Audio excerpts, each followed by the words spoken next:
বনলতার এক ফোনেই কি ভেঙে যাবে লাজু আর সুদেবের সম্পর্ক? হঠাৎ ফিরে এসে লাজু ধরল এক ভয়ঙ্কর ষড়যন্ত্র। এবার কি ফাঁস হবে আসল সত্য? ভালোবাসা, সন্দেহ আর স্বপ্নের লড়াই। শেষ পর্যন্ত কাকে বেছে নেবে লাজু? সুদেব আজ সিদ্ধান্ত নিয়েছে সত্যিটা না জেনে সে কোথাও যাবে না, আর সেই সত্যি শুনে সবাই হতবাক। লাজু সেদিন ভোরের আলো ফুটতেই ব্যাগটা গুছিয়ে ফেলল, কারণ তার মনে হচ্ছিল এখানে আর এক মুহূর্ত থাকলে পরিস্থিতি আরও জটিল হয়ে যাবে। সুদেব তখন উঠোনে দাঁড়িয়েছিল, মুখটা গম্ভীর আর চোখে এক ধরনের অদ্ভুত কষ্ট। লাজু ধীরে ধীরে বেরিয়ে আসতেই সুদেব বলে উঠল, তুই কি সত্যি চলে যাচ্ছিস লাজু? লাজু একটু থেমে বলল, হ্যাঁ, আমাকে যেতেই হবে। আমার পড়াশোনার চাপ অনেক, আর এখানে থাকলে মনটা আরও অস্থির হয়ে যায়।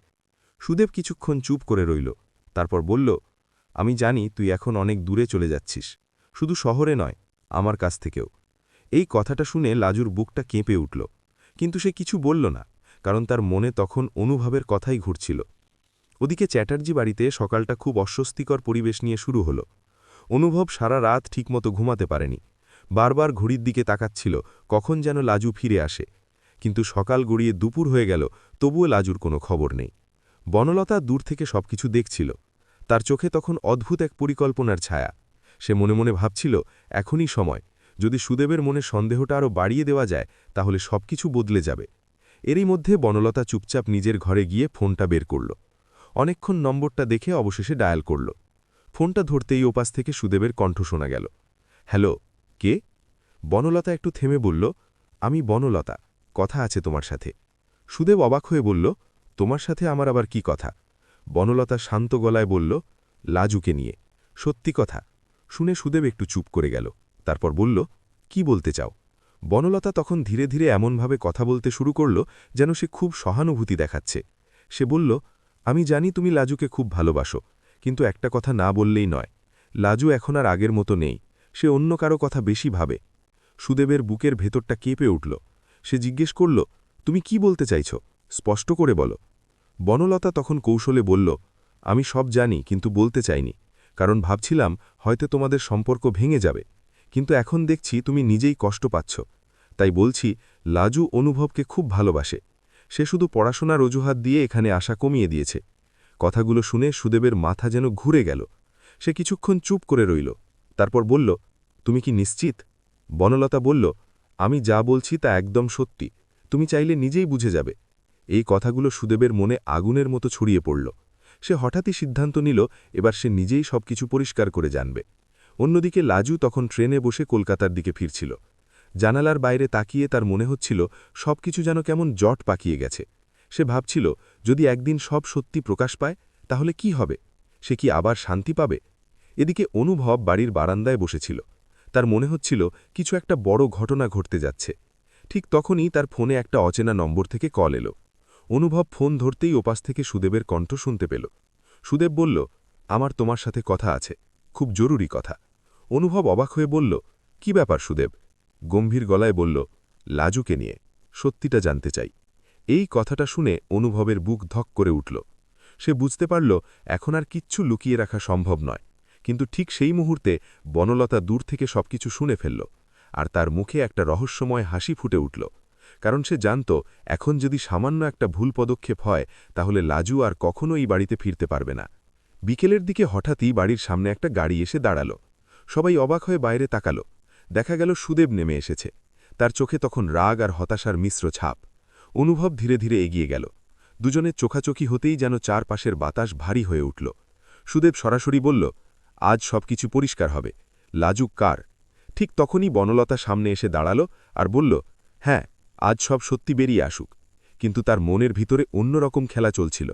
সে চাইছিল পরিস্থিতি আরও উত্তপ্ত হোক, যাতে শেষ পর্যন্ত সবাই লাজুকেই দোষ দেয়। কিন্তু ঠিক সেই মুহূর্তে এক অপ্রত্যাশিত ঘটনা ঘটল। বাড়ির দরজার সামনে এসে দাঁড়াল লাজু। সে আসলে মাঝপথে সিদ্ধান্ত বদলে ফিরে এসেছে, কারণ তার মনে হচ্ছিল কিছু একটা ভুল হচ্ছে। সবাই তাকে দেখে স্তব্ধ হয়ে গেল। লাজু ধীরে ধীরে বলল, তোমরা কি নিয়ে কথা বলছ? আমার পেছনে এত ষড়যন্ত্র?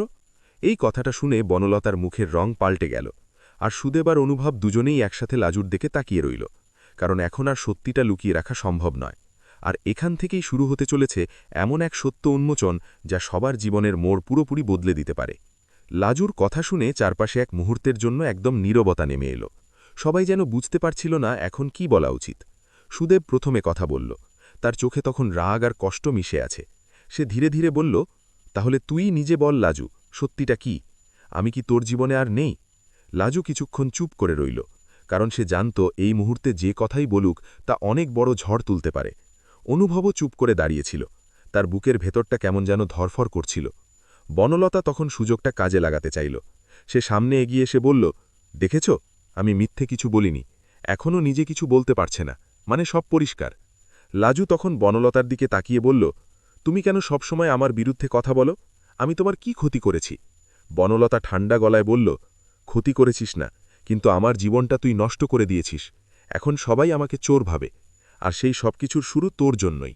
এই কথা শুনে বাড়ির সবাই আবার উত্তেজিত হয়ে উঠল। শিরি বলল, বনলতা, এখন এসব কথা বলে লাভ নেই। সত্যি যদি বলতে হয় তাহলে সবাই বলবে, কিন্তু ঝগড়া করে কোনো সমাধান হবে না।